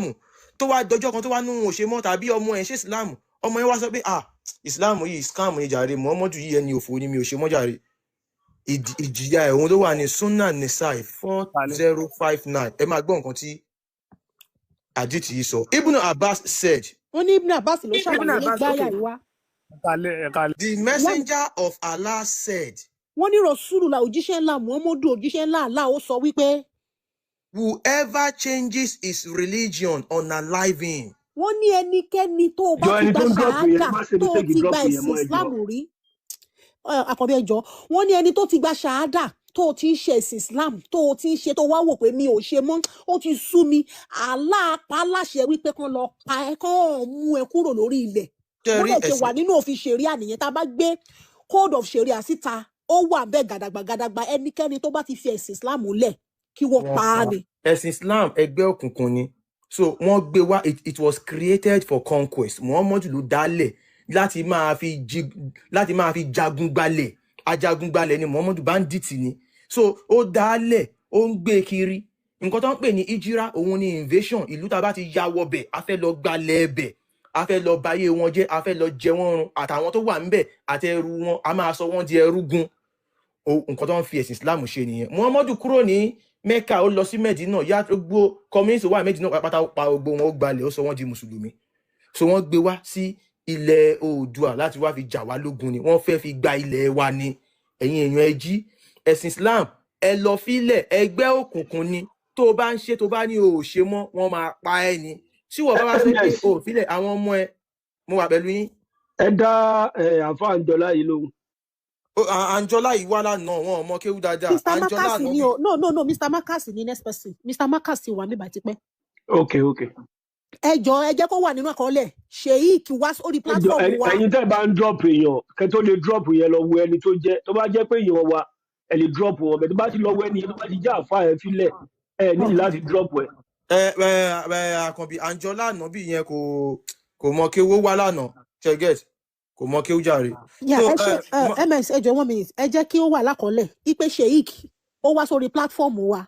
ó sá lọ o àwọn èèyàn náà nítorí rí wọ́n àwọn ní pé èèyàn rí. wọ́n máa ń gbé wọn wá wọn kì í ẹ ṣáà rí bá ṣe fún wọn láyè tán fi sọ̀rọ̀ so Sheikh ó wá orí platform wa léni ó gbé bẹ́ẹ̀ ni ó jápa ni ó sá lọ. Bóyá ẹ ṣèyíkì ṣe náà dẹ̀ ti gbowó torí àwọn kan sọ pé àwọn àáfàá tá à ń gbé wá àwọn ṣèyíkì yẹn wọ́n ní a ti máa ń lọ fún wọn lówó lẹ́yìn pé tí wọ́n bá ti dé tá a bá ti wá bí wọ́n ní ìbéèrè kan máa lè sọ̀rọ̀. ẹ̀yin mùsùlùmí yìí ó máa ń fọ́nì gan bàbá àbáyé káàbọ̀ so Morkas ẹ káalẹ́ sà. ẹ káalẹ́ ẹ káàbọ̀. ẹ kú ètò. yes sir. gbogbo ohun tẹ́ ẹ̀ ń sọ látàárọ̀ èmi náà fẹ́ béèrè ìbéèrè kan lọ́wọ́ yín. ok ṣé nǹkan tá a sọ yẹn ṣé kò rí bẹ́ẹ̀ ni sà àbí èwo lẹ fẹ́ dá sí. ìbéèrè tí mo ní tí mi náà fẹ́ béèrè lọ́wọ́ ẹ ṣe sùúrù ẹ jẹ́ ká kọ́kọ́ fi yín ká lè kàn fún àwọn èèyàn tó ń wò wá nǹkan tá a sọ nípa ẹni tó bá fẹ̀sì Islam lẹ̀ pé wọ́n ní kan pa ṣé irọ́ la fi pa sà. ṣé àyà kan wà lẹ gbé jáde àbí àdìsí lẹ gbé jáde. àdìsí la gbé jáde yìí nínú òfin ṣẹ̀ríà ẹni tó bá fi Islam lẹ̀ kí ni ìjìyà ẹ̀ sà. á dára fún yín sà pẹ̀lú kọ́ṣẹ́ tẹ̀bìrì yẹn ṣé wọ́n pé àdìsí wọn kọ́ ni ṣé kí bí wọ́n táwọn sọ látàárọ̀ yìí. Kùránì ń kọ́ sà. Kùránì ṣé wọ́n pé Ọlọ́run ló gbé Kùránì. Allah Kùránì ń kọ́. Ọlọ́run ọba Allah ló ní Kùránì fúnra rẹ̀. ẹ ṣe sùúrù ṣé Allah ló kọ Kùránì fúnra rẹ̀ ni. kò ń ṣe pé Allah ló kọ. so ìgbà tí Kùránì kò kí ń ṣe Allah ló kọ ẹ sọ pé wọ́n sọ pé àdìsí pé wọ́n kọ́ ni. àdìsí ọ̀rọ̀ ẹnu Muhammadu ni àdìsí náà bẹ́ẹ̀ ni ibẹ̀ kọ́. bẹ́ẹ̀ ni. ọ̀rọ̀ ẹnu ta ni Kùránì. kí wọ́n pé ọ̀rọ̀ Kùránì tẹ́ ń sọ. ọ̀rọ̀ ẹnu ta ni Kùránì sà ìbéèrè tó bá bí ní kẹ́ dáhùn. Ọlọ́run ni. ṣé àwọn èèyàn ń gbọ́ nígbà tí Allah ń sọ̀rọ̀ pé ẹ̀yin ènìyàn láìláìláìlá iná àti iná ṣé àwọn èèyàn ń gbọ́n àbí Muhammadu ló ń sọ. ẹ ní sùúrù ẹ jẹ́ kí n mọ dá inú ilẹ̀ kọ̀ọ̀kan. nǹkan tí ń bá bí yín náà ni kẹ́ ẹ dáhùn sà ṣé Allah ló sọ̀rọ̀ fún ara ẹ̀ àbí Muhammadu sọ pé Jibril sọ pé Allah sọ pé. ṣé ẹ mọ̀ pé a mọ̀ ní mẹ́sẹ̀njà ṣàgbé mẹ́sẹ̀njà ni Jibril jẹ́. mẹ́sẹ̀njà ta ni àyè ta ni. mẹ́sẹ̀njà láàrin Ọlọ́run àti ànábì. Allah jẹ́ mẹ́sẹ̀njà láàrin ta ni. ok láàrin Allah àti Muhammad. ta ni ẹlẹ́rìí wípé ọwọ́ Allah òun ni Jibril ti gba mẹ́sẹ̀jì. yàtọ̀ sí Muhammadu sà nǹkan tá a bá bí ń dá wa lóhùn ta ni ẹlẹ́rìí wípé ọwọ́ Allah òun ni Jibril ti gba mẹ́sẹ̀jì ta ló wà ń bẹ̀ nígbà tí Jibril gba mẹ́sẹ̀jì lọ́wọ́ Allah. ẹ mọ̀ pé ẹ̀rí tẹ́ ìbéèrè yẹn tí abiyamọ náà fẹ́ bímọ kò sẹ́ni tó máa mọ̀dà tí. kò sẹ́ẹ̀rì ok ìyẹn sì tẹ̀bí kò sẹ́ẹ̀rì. kò sẹ́ẹ̀rì ń bẹ̀. ẹ ṣe now Muhammadu wa ń sọ wípé Jibril sọ pé Allah sọ pé kò dẹ̀ sẹ́ẹ̀rì wípé Jibril kankan ó gba mẹ́sẹ̀jì lọ́wọ́ Allah. ìbéèrè ẹlẹ́ẹ̀kejì ni pé ta ni ẹlẹ́rìí wípé Jibril ó mú mẹ́sẹ̀jì fún Muhammadu lóòótọ́ ta ló wà ń bẹ̀ nígbà tí Jibril mú mẹ́sẹ̀jì fún Muhammadu ta ni ẹlẹ́rìí ẹ̀ yàtọ̀ sí pé Muhammadu sọ ẹ ṣe sùúrù ẹ gbọ́ mi yàtọ̀ sí pé Muhammadu sọ pé Jibril fún un mẹ́sẹ̀jì ta ni ẹlẹ́rìí tó wà ń bẹ̀ nígbà tí Jibril fún Muhammadu mẹ́sẹ̀jì. ẹ mọ̀ pé kò ṣe wọ́n ní ayé ìgbà. kò sẹ́ẹ̀rì fún yẹn náà ó di méjì ẹ farabalẹ̀ ẹ má waste time wa kò sẹ́ẹ̀rì fún yẹn náà àbí ó di méjì. náà ó túmọ̀ sí pé Muhammadu ni ó ń sọ wípé Jibril sọ pé Allah sọ pé the only ẹlẹ́rìí òun náà ni Muhammadu. èmi náà lè máa sọ fún yín wípé Ọlọ́run sọ pé Bankuba sọ pé Dikudi sọ pé ipe kinní kan ló ń gbé kinní kan wá fún mi láti ọ̀dọ̀ kinní kan. àwọn pásítọ̀ máa jáde wá sọ pé dúró ń bẹ̀ arákùnrin Éèlì bàbá ó ṣe bàbá sọ pé kí n sọ fún ẹ wípé ta ni ẹlẹ́rìí wípé bàbá kan wá fún ẹni yẹn ní message irọ́ ni. the same thing ẹ ṣe sùúrù sà the same lamba tí wọ́n ti ń tà fún wa tí wọ́n táwọn everybody ń fáwọn yẹn pé dúró wọ́n sọ fún mi pé kí n sọ jíṣẹ́ fún ẹ pé ègbé ni fún ẹni tá a fi rántí kò jíṣẹ́ ta ló wà ń bẹ̀ irọ́ ni ó ti yé yín now nígbà tá a ti rí i pé kò sẹ́rì tó dẹ̀ pé Quran wọn kọ́ ni ọ̀rọ̀ ẹnu Muhammadu òun ni Quran ọ̀rọ̀ ẹnu Muhammadu òun ni hadith ṣé ẹ rí nǹkan tá a wá gbé jáde fún nínú hadith yìí ó tún wà nínú Quran náà but ìbéèrè mi sì ni wípé nínú òfin ṣẹ̀ríà ẹni tó bá ní òun ò ṣe ìsìláàmù mọ́ kí ni ìdájọ́ ẹ̀ lábẹ́ òfin ṣẹ̀ríà simple ẹ kàn fún mi ní ìdájọ́ ẹ̀ straight. ìdájọ́ tẹ́ ẹ béèrè fún èmi náà máa gbé fún yín àkọ́kọ́ orílẹ̀-èdè tiwa Nàìjíríà yàtọ̀ sí Saudi ìdájọ́ tó wà ní Saudi kò ń ṣe ìdájọ́ ti Nàìjíríà. afa Americas ọ̀rọ̀ tá à ń bí yín lórí ọ̀rọ̀ ìsìláàmù ni wọ́n sọ nípa ìsìláàmù tó ń ṣe Nàìjíríà àbí ìtọ́ ń ṣe ní Cairo àbí ìtọ́ ń ṣe ní Saudi Arabia àbí ìtọ́ ń ṣe nílẹ̀ Haúsá. Islam is a Islam. Ẹ̀yàn tó bá fi Islam lẹ̀ kí ni òfin tó rọ̀ mọ́ pé kàn ṣe fún wọn pé kẹ́ ṣe ìjúwe Islam tó ń ṣe ní Ghana àbí ìtọ́ ń ṣe ní Mali. Islam general kí ni ìdájọ́ ẹni tó bá fi Islam lẹ̀ kẹ́sùn tó ń béèrè lọ́wọ́ yín nìyẹn. Bẹ́ẹ̀ni èmi náà tẹ̀lé yín tí wọn bá fi Islam lẹ̀ gẹ́gẹ́ kọ́ṣẹ̀ tẹ̀ béèrè ìdájọ́ tó wà fún wọn ní ká kọ́ lọ yẹ ọpọlọ nìyẹn wò ní pé ká lọ wò ó pé ṣé ìṣe pé kinní kan ṣe ní ọpọlọ torí pé gbogbo nǹkan pátá ló mọ́ ní sábàbí tẹ bá wá wò ó tí kẹkùn ò bá ṣe lọpọlọ ńkọ́. tí ìkàkùn bá ṣe lọ́kọ wọn ní ká kọ́ lọ fi pamọ́ tá a bá fi pamọ́ wípé bóyá ó máa padà sí orí tẹ bá wá ẹ̀sìn fi pamọ́ tó sì lóun ò ṣe ìsìlámù mọ́ ńkọ́. kò sí ìdájọ́ èmi ò tí ì rí ìdájọ́ tó ń pé ó ní wọ́n ní ká pa kò sí èmi ò tí ì rí ìdájọ́ ọ̀hún ok wọ́n lẹ́yìn ní tẹ́ ká bá fi pamọ́ tó wá náà òun ò ṣe mọ́ kí ni ẹdùnú ìdájọ́ ẹ̀ lẹ́yìn ẹ̀ ẹdùnú ìkílẹ̀ sọ kí ni ìdájọ́ yẹn lẹ́yìn tó wá náà òun ò ṣe mọ́ lẹ́yìn tẹ́ fi pamọ́ kí ni next thing tó tún ní kẹ́ ṣe fún un.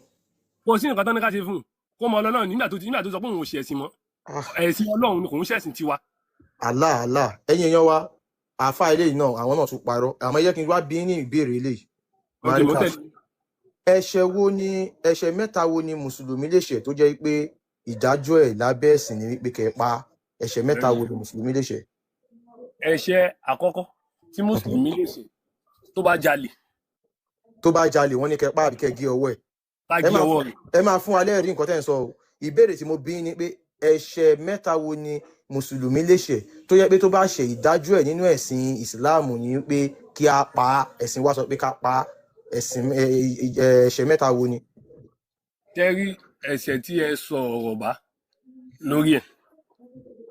èmi ò tí ì rí ẹ̀ṣẹ̀ kan tí wọ́n ti ní ká pààyàn but Ah, tí àwọn bá wọ́n ní ẹni tó bá ṣe ṣìnà ok ẹni tó bá ṣe ṣìnà yín ní ẹlẹ́ẹ̀kejì ńkọ́ wọ́n ní ẹni tó bá ṣe ṣìnà wọ́n ní ká lẹ̀ kù wọ́n ní ká lẹ̀ ní òkú tẹ bá tó bá lè fi lóko ṣé ẹkàn fẹ́ fòkò bá ṣe rí ṣe fẹ́ lè lóko pa ni ṣe fẹ́ fi pa ni ó di jẹ́lẹ̀ ní èmi náà fún yín ní ó ọwọ́ de ọ̀wọ̀ ní ó de ní nọmba 2. ẹlẹ́ẹ̀kejì ṣé rí bóyá èèyàn kò ní ẹ̀sìn gẹ́gẹ́ bí ọ̀rọ̀ tẹ́ ẹ bèrè lè gẹ́gẹ́ bí ọ̀rọ̀ tẹ́ ẹ bèrè ní pé bóyá ó kò nínú ẹ̀sìn kò sí ẹ̀rí fún ní pé bóyá wọ́n ní kó pa ẹni tó bá jalè wọ́n tó bá jalè ní pé kó gé ní apá ọ̀tún ẹ ò tí ẹ kàn ń lọ mí ìdẹ láìkẹ́ ẹ kàn máa lọ mo ní ẹ̀ṣẹ̀ mẹ́ta wo ni mùsùlùmí lè ṣẹ̀ tó yẹ pé ìdájọ́ ẹ̀ nínú ẹ̀sìn ní pé kán pa àkọ́kọ́ ẹ sọ pé tó bá ṣe ṣìnà kán lẹ̀ lóko pa ẹni ẹlẹ́ẹ̀kejì ńkọ́ tẹ́ ẹ bá mọ̀ ẹ sọ pé ẹ ò mọ̀ kò sí tìjú ń bẹ̀ ṣe get bẹ́ẹ̀ àwádẹ̀ máa fi hàn yín ṣé ẹ rí èmi ò lè sọ tó bá ti jẹ́ pé ẹni tí tẹ́ ẹ àdìt mọ̀ àbí ẹ ò mọ̀ ṣé ẹ rí ẹni tí àdìt tẹ́ ẹ má ẹ yẹ ká lọ mọ̀ àbí ẹ ò mọ̀ ẹ ṣé ẹ rí ọ̀rọ̀ tá à ń sọ yìí ẹ má yẹ ká lọ sórí àdìt ọ̀rọ̀ ọkùnrin àní mo sì ń bí ní ìbéèrè sà ẹ ẹ mọ̀ mú àbí ẹ ò mọ̀. ẹyọ kan tí èmi mọ̀ òun lèmi sọ fún yín yẹn ní pé tó bá ṣe ṣìnà wọ́n ní ká lẹ̀ lóko pa ok nǹkan tẹ́ wá ń sọ sí ni pé ẹ ò mọ̀ ẹ̀ṣẹ̀ mẹ́ta tó yẹ pé tí mùsùlùmí bá ṣẹ̀ ṣe ni wọ́n ní kán pa á. mi ò mọ̀ alright ẹyọ alright kan tí èmi mọ̀ lèmi alright sọ fún yín hadith tá a gbé wá tó wà lókè yẹn yẹn wa is sahih hadith and is authentic hadith ìdájọ́ nínú ẹ̀sìn sharia ni wípé ẹnikẹ́ni tó bá fi ẹ̀sìn islam lẹ̀ wọ́n ní kán pa á so ẹgbẹ́ òkùnkùn ni now Mr. Marikaz ṣé ẹ fi ọwọ́ sí òfin sharia ṣe fẹ́ kán mú sharia wá sílẹ̀ yorùbá. sílẹ̀ tó bá mú sẹ̀rí àrá sílẹ̀ yorùbá wa ti wá ń bì kò wọ ilẹ̀ yorùbá ti wá ń bì àkọ́kọ́ báyìí ẹ ṣe ń lọ back and forth báyìí ìbéèrè yín mi ẹ ṣe ẹgbẹ́ ẹ lómi rò wọlé ẹgbẹ́ lómi wọlé mo ní fẹjá kí ṣé ẹ ẹjọ fọwọ́ sí òfin sharia mo fọwọ́ sí o mi ò fọwọ́ sí ẹ kàn ń lọ ẹ ń bọ̀ ẹ ń lọ ẹ ń bọ̀ ṣé ẹ rí kò ṣe pé mò ń lọ mò ń bọ̀ to say the fact tó bá ní wọ́n mú ṣé ẹ sẹ̀rí fọwọ́ àwọlé sí òfin sharia ní pé kán tó òfin wá sílẹ̀ sẹ̀rí yorùbá èmi ò fọwọ́ sí ẹ fọwọ́ sí bẹ́ẹ̀ ni torí pé òfin sátánì ni òfin apààyàn ni kò bá ọpọlọ mu ẹni tó bá jalè kán gé ọwọ́ ẹ̀ nígbà tí túbú wà ń bẹ̀ òkè tẹ́ ẹ bá gé ọwọ́ ẹni yẹn tẹ́ wá létà lọ ṣe investigation tẹ́ wá rí pé kò jalè wọ́n parọ́ mọ́ ṣé ẹ máa lẹ ọwọ́ ẹ̀ padà ni ẹ rí pé òfin fún àwọn ẹni òfò ni òfin àwọn olórí burúkú ni ẹlẹ́ẹ̀kejì ni pé ẹni tó bá fẹ̀sìn islam lẹ̀ wọ́n ní kán pa á. òfin ṣẹ̀ríà inú islam ni tí ọmọ tiyín bá lọ fi ẹ̀sìn islam lẹ̀ torí tẹ́ bá ṣe ń ro nǹkan ẹ má rò nítorí èyí torí ọ̀la ni ọmọ yín ó lè dọ̀la kó fi islam lẹ̀ ẹ lọ wo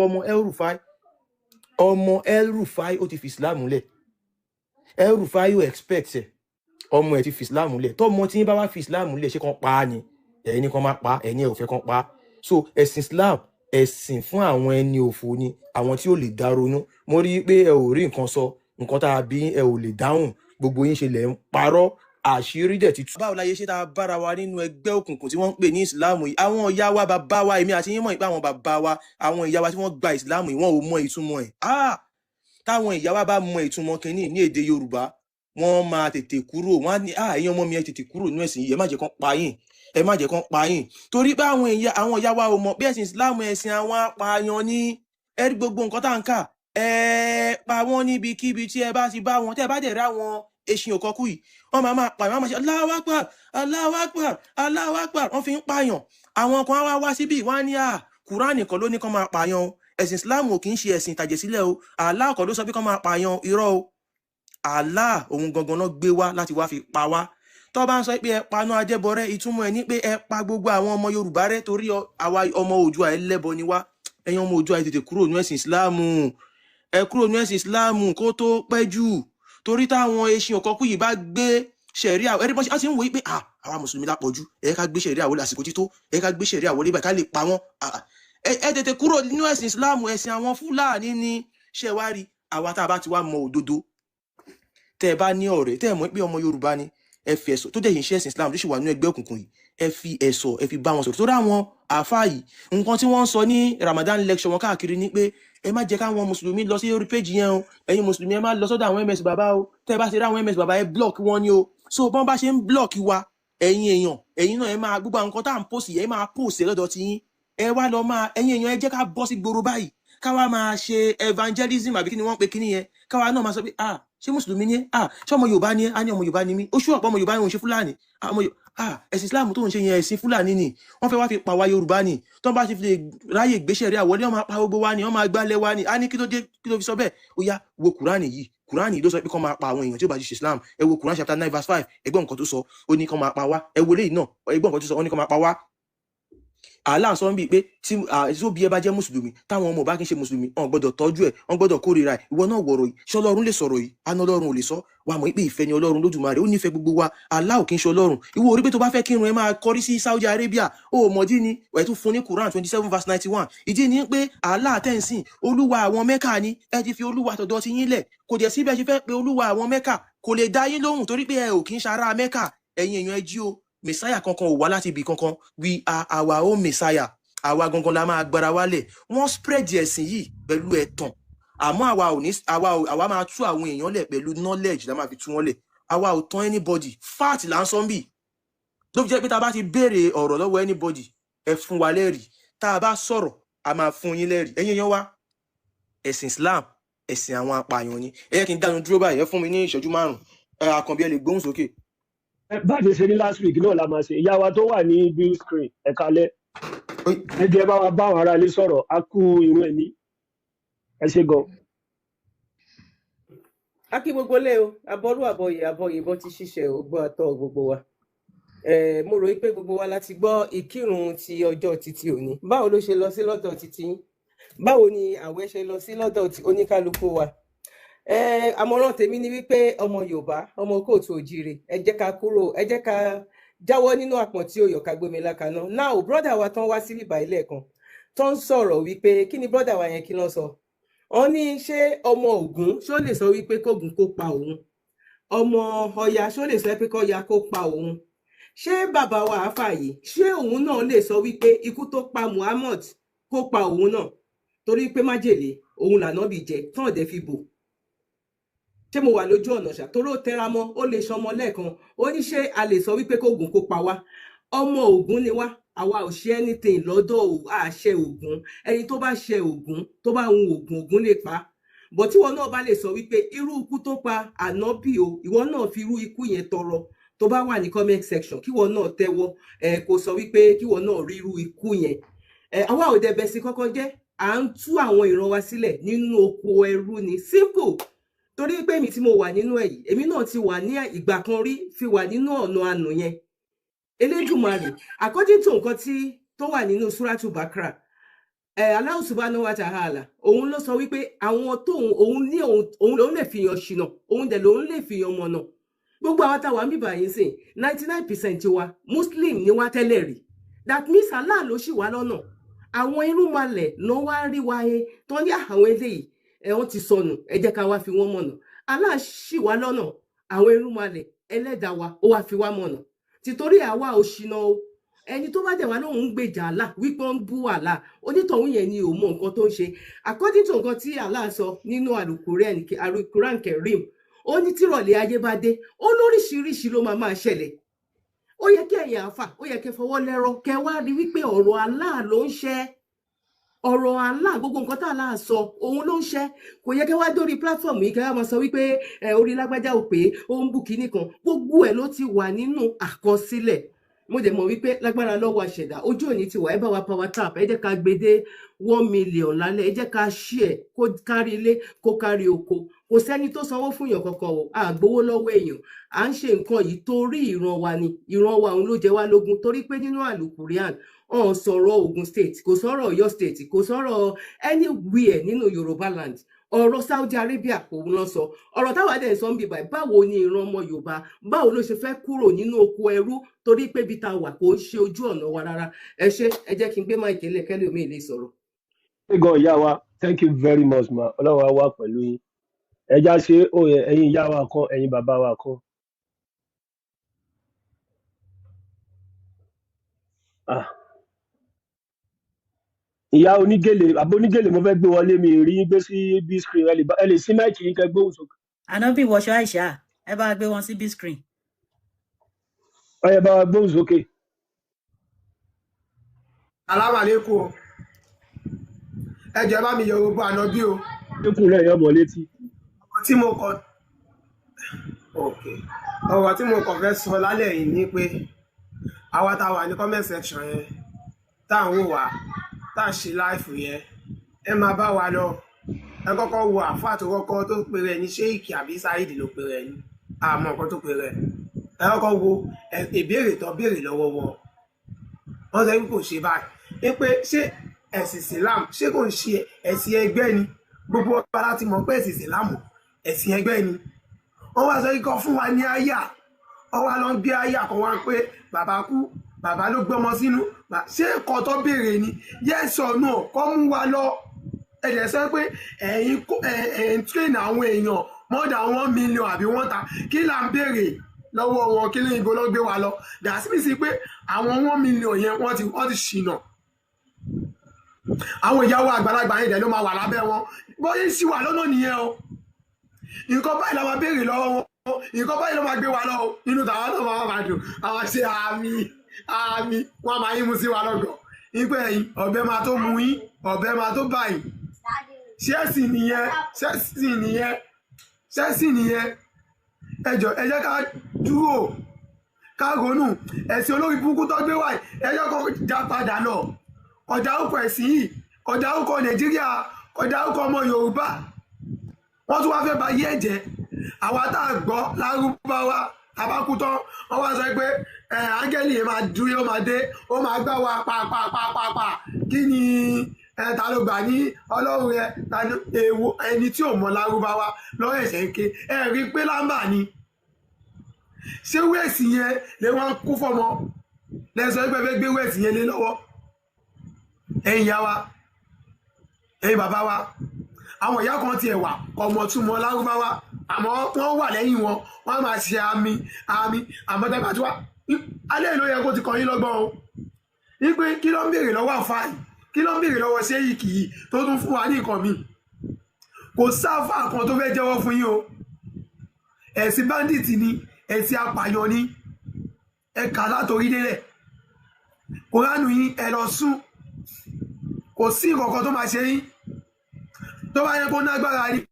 kò yẹ kí àwọn àfáà yẹn kó máa lo ayẹta kó máa lọ jẹ́wé kó máa lọ jẹ́gbò tẹ̀sí yẹn ló yẹ kó máa lọ fà láìláì lára gbogbo ilé punishment ni kò sí kankan ní ara wọ́n dẹ̀ kó àwọn ọmọ lọ ẹ jẹ́ káwọn ọmọ wa lọ kọ́ṣẹ́ tó bá lọ kọ́ṣẹ́ lè jèrè àwọn ọmọ yìí àwọn àfáà yẹn dẹ̀ ti jáde sí o wọ́n yẹ pé ẹ̀kọ́ ọmọ yín bọ́ ṣe ń yìnbọn ókè náà kẹ́kọ̀ọ́ lọ sùn lọ́jọ́ kan kọ́mọ yín kọ̀ jáde kó lọ ìbọn fọ́ yín lẹ́sẹ̀ ṣẹ́nu yín á dùn ẹ̀sìn dẹ̀dẹ̀ kó wọ́n lọ ní ẹ̀dẹ̀ sọ kọ́ lọ kọ́ wọ́n dẹ̀ sọ kọ́ máa kọ́ kẹ́ lọ ra ìbọn kẹ́ lọ kọ́ ọmọ yín bọ́ ṣe yìnbọn imagine ẹjọ́ mo bọ̀ ń bẹ̀ náà wọ́n sọ pé àwọn ọ̀rọ̀ Yorùbá wa ló sọ pé àbọ̀rọ̀ là ń sọ fọ́mọlúàbí tó bá jó ní ẹ̀ kó má dòdìdí fún yín o mo bọ̀ ń bẹ̀ náà assalamu alaikum. God brother mi thank you very much ọlọ́run ní gbogbo wa jẹ́ akó ètò ìyá wa Mulikat ọlọ́run járe yín pẹ́ ẹ bá gbogbo jàmá sọ̀rọ̀. Assalamu alaikum warahmatullahi wabarakatuh. Salaam wa rahmatullahi wa barakatuh. mo kí gbogbo àwọn ọmọ rúnmọlẹ̀ ní ìkí tó lọ́lá jù lọ pé mo ṣe làbọrú ẹ̀ làbọyè ẹ̀ làbọyè bọ́ ṣíṣẹ́ mo ṣe bẹ̀yìn ìyá àti bàbá mo ṣe bá jú ní lọ. In fact àmọ́ bá ṣe dé ibí báyìí àmọ́ bá ṣe dé ibí báyìí ní ìjọra lẹ́kọ̀ọ́ bí táwọn olóòṣà ti ń ṣe tiwọn jẹ́jẹ́ àwọn àáfàá wọ́n bẹ̀rẹ̀ sí ń ju ìgò bàbá kan bí mo ṣe ń sọ̀rọ̀ ẹ jẹ́ máa ṣe ẹ̀sìn yín wọ́n ròyìn tó ṣe ń bẹ̀ káwọn àáfàá máa yìnbọn níbo ni wọ́n ti rí ìbọn tí wọ́n lè fi lọ bá wa dojúkọ fúlàní níbo ni wọ́n ti rí ìbọn tí wọ́n lè lọ bá wa dojúkọ àwọn fúlàní tí wọ́n ń bẹ ẹ̀gẹ́ fún àwọn màálùú kan máa jẹ tí gbogbo nǹkan wá di ọ̀wọ́n gógó nílẹ̀ káàárọ̀ òjíire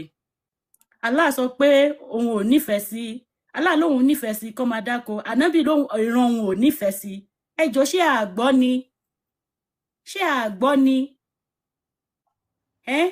gbogbo àwọn àfáà yìí ti sọ gbogbo àwọn ọmọdé olè wọ́n ti sọ gbogbo àwọn obìnrin do nínàbì kò sí tìjú mọ́ nílẹ̀ káàárọ̀ òjíire ọmọ yín ò gbàgbàfọ̀ ó ń káṣọ wálé ẹ rójú olè ẹ mú ọmọ tí ò níṣẹ́ lọ́wọ́ tí ò níṣẹ́ lápá tó níyàwó kí ló fẹ́ fi bọ́ ọ don't expect miracle. Is that not stealing by trick? Make it make sense to me. Is that not stealing by trick? Kí lẹ fẹ́ sọ̀rọ̀ wa dà? Ẹ fẹ́ sọ̀rọ̀ wa di bọ́n ṣe ṣe nílẹ̀ Haúsá because èmi ò rí mo nífẹ̀ẹ́ sí ọ̀rọ̀ aláìgán àfàlátàkì lónìí àwọn àfáà yìí ò ṣe làákàyè kankan rárá. Wọ́n ṣe làákàyè kankan rárá because tó bá ṣe làákàyè ni ó yẹ kán mọ̀ láti iye ọdún yìí tí wọ́n ti ń produce over 700-500 ọmọ ilé kéwú sí ilẹ̀ wa táwọn ọmọdé yẹn dẹ̀ ń dàgbà sínú community wọn ò ríṣẹ́ ṣe wọ́n wá ń produce àwọn Abdulrahman nílẹ̀ fún wa gẹ́rígẹ́rí tẹ́ bá fẹ́ rórí o ẹ pè wọ́n nílọrin o tẹ́ bá fẹ́ rórí ìmọ̀lóládín nìyí ẹni tí ò bá ti nímọ̀ kó má wá sọ́dọ̀ MS bàbá ìmọ̀lóládín nìyí kẹgbọ́ sétí ẹ wo gbogbo nonsense tá ń kà látàárọ̀ everybody miri ni because tẹ́lẹ̀tẹ́lẹ̀ àmì la máa ń ṣe sí gbogbo kíní yìí ó dà náà sí ẹ jẹ́ ká wò nígbà tá à ń ṣe fatia bismillahir rahmanir rahim alhamdulillahi rabbil alamin arrahmanir rahim maliki yawmiddin iyyaka na'budu wa iyyaka nasta'in ihdina siratal mustaqim siratal ladzina an'amta alaihim ghayril maghdubi alaihim waladdallin àmín a dẹ̀ ń ṣépè fún àwọn family wa tán jẹ́ Christian ìyá mi tí ò ń ṣe Muslim mo dẹ̀ ń fi 17 times a day máa ṣépè fún wọn ẹjọ́ ṣó bá làákà ẹ̀ mọ́ ṣé ẹ jẹ́ ká bíra wa léèrè ẹ̀yin àfáà yìí ṣé adẹ́dà àṣẹ̀dá tó dá wa náà lélẹ̀ tó ní ká máa gbéra wa ṣépè ká máa bá wọn tí wọn ò bá wa ṣẹ̀sìn ká máa bá wọn jà kò sí èrè ẹyọ kan báyìí fóbìnrin nínú Islam bá ṣe bò tututu náà ní gbogbo ẹ̀ náà lẹ kówó lé wa lọ́wọ́ ká máa fi lólé ayé kí ká máa fi ìwé ṣe lé ayé bá tọ̀ ká wọnú ìwé bá gbégbèsè ká wọnú ìwé bọ́kọ́ bàbá wa sùn ká wọnú ìwé bá ṣe gbá ká wọnú ìwé ọpọlọ tó lódùmarè fún wa ẹ wá fẹ́ kó useless alájà kan bú mi lẹ́ẹ̀kan wá gbọ́ o àfáà jẹgbárun ni mo ṣe lé àfáà lọ torí mi lè jẹ́ kéèyàn fi ẹ̀há bò mí lórí bí n ṣe rí ṣó ń gbọ́ owó ni ò jẹ́ kárẹ̀sẹ̀ obìnrin ó gbélé ọkọ àwa máa ń ṣiṣẹ́ bí tí wọ́n ti bí èmi a máa ń tẹpá mọ́ṣẹ́ ni torí ẹ̀ a like nǹkan tó da gan ọlọ́lá ó like nǹkan tó da so a máa ń ṣiṣẹ́ láti tẹpá mọ́ṣẹ́ ni ẹ̀yin òbí tẹ́ kọ́ ọmọ lọ́lé kéwú mo sọ̀rọ̀ yẹn bàbá já bàbá kan lára jẹ èpè kọ́ gbogbo obìnrin tó bá ti kọ́ ọmọ lélé kéwú kò ní jèrè ọmọ ẹ ká àwọn ọmọ yín kúrò nílé kéwú ẹ jẹ́ kí wọ́n lọ ṣiṣẹ́ iṣẹ́ lóògùn ìṣẹ́ àbọ̀rọ̀ àbọ̀yì bàbá mi ẹ ṣeun gan gbogbo lé. very much ẹ ṣe gan ìyá mi ẹ̀mí yín ó gùn nǹkan ò ní ṣe yín kò ní ṣàwọn ọmọ yín so a kí gbogbo lílẹ̀ kan sí gbogbo ẹ̀yin tí ẹ̀ máa pa WhatsApp gbogbo ibi tó kálukú wa ti ń rówó tó fi ń ra dátà àbùdé ń tolókun àbùdé ń tọlọ́sà ojú ọgbẹ́ àná kòkó yẹn ra romi lénìí ọlọ́run ọba máa bá wa pèsè fún yín gbogbo ẹni dẹ̀ fún wa ní gift náà àpò yín ò ní gbẹ o ẹ bá ń tọwọ́ bàpò ẹ máa rówó yọ o Elédùmarè á wà pẹ̀lú oníkálukú wa ẹ ṣe gan kò sí kan méjì tá a fi gbé ètò yìí kalẹ̀ ju pé wọ́n ní ó ń bọ̀ àwọn ládẹ́dẹ̀ mo ti sọ ìdí tá a fi ń kírun every Friday ní èdè Yorùbá fún gbogbo ẹ̀yin brother and sister wa tẹ́ ẹ lè kéde Árábíkì tó yẹ pé nǹkan táwọn àfáà bá sọ fún yín náà lè máa tẹ̀lé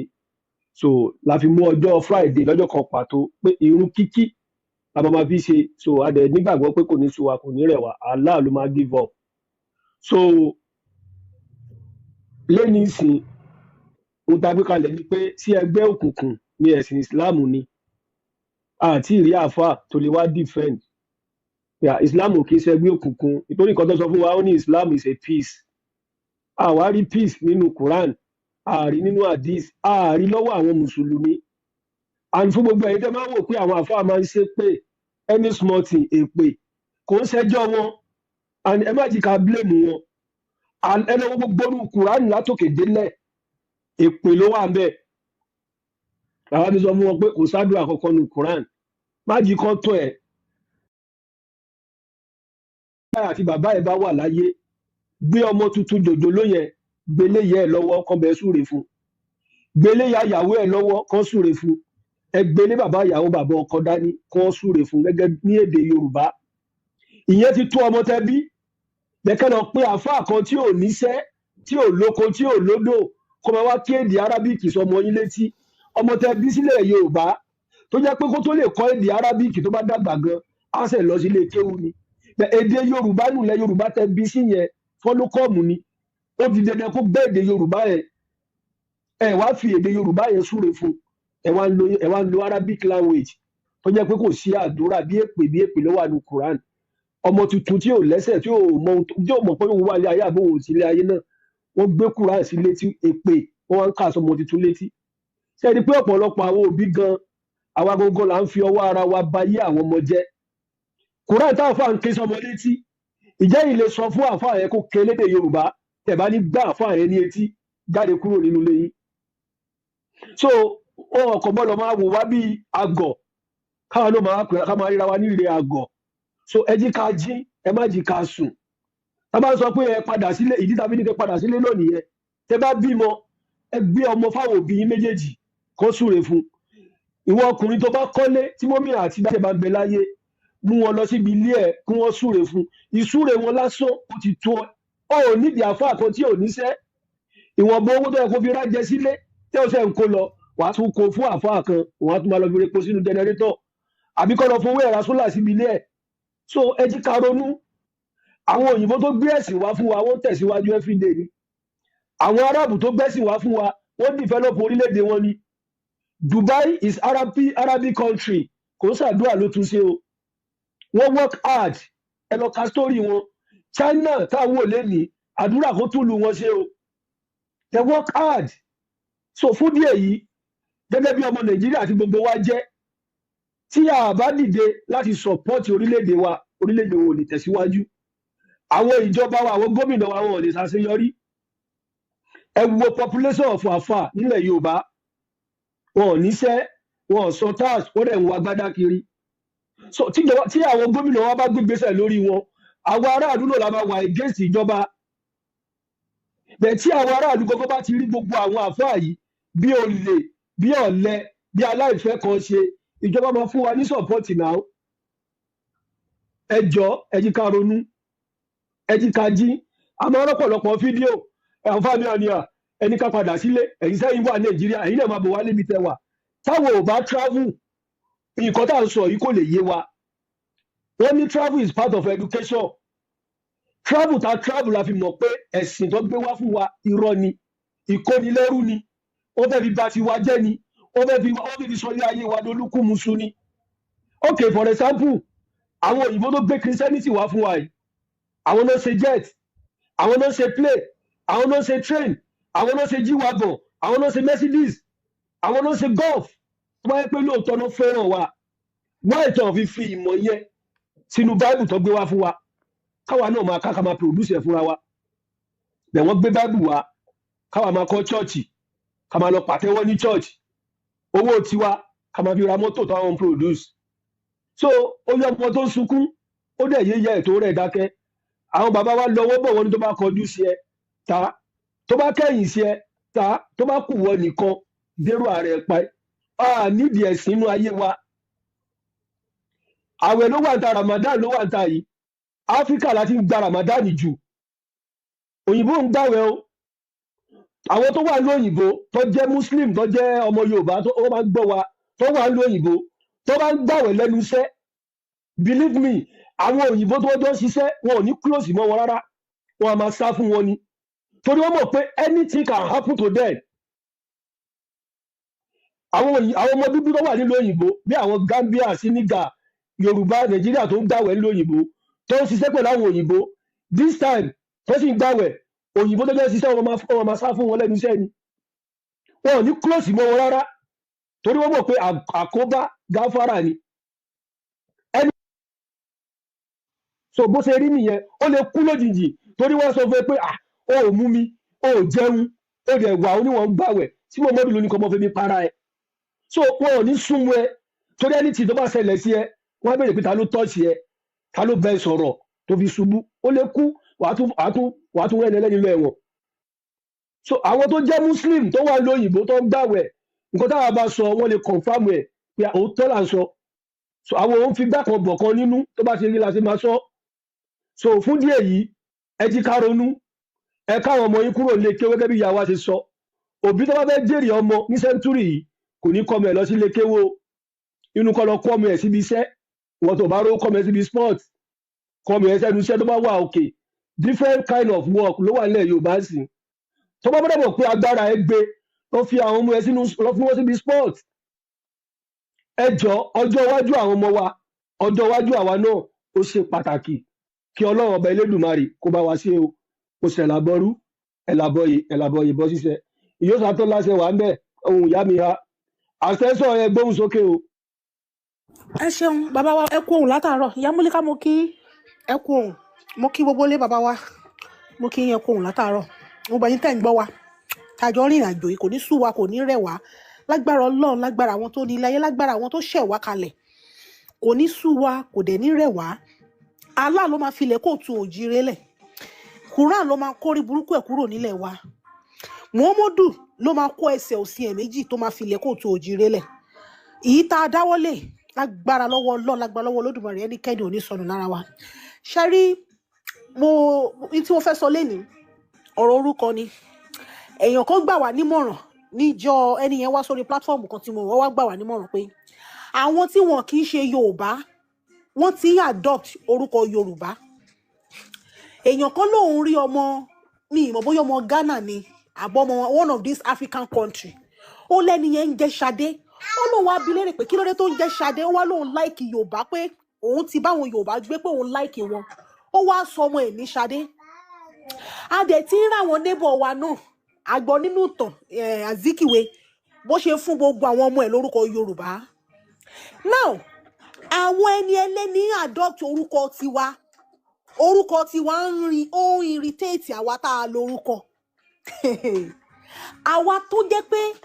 in tó yẹ kó jẹ́ tiwa kínú wa máa dùn ká máa pọ́nlé kò sí orúkọ tó dáa tó orúkọ Yorùbá ní gbogbo àgbáyé I dare you to go and lọ máa wo orúkọ tí wọ́n fún yàn kó lọ máa wo mini ẹ̀ kó wá compare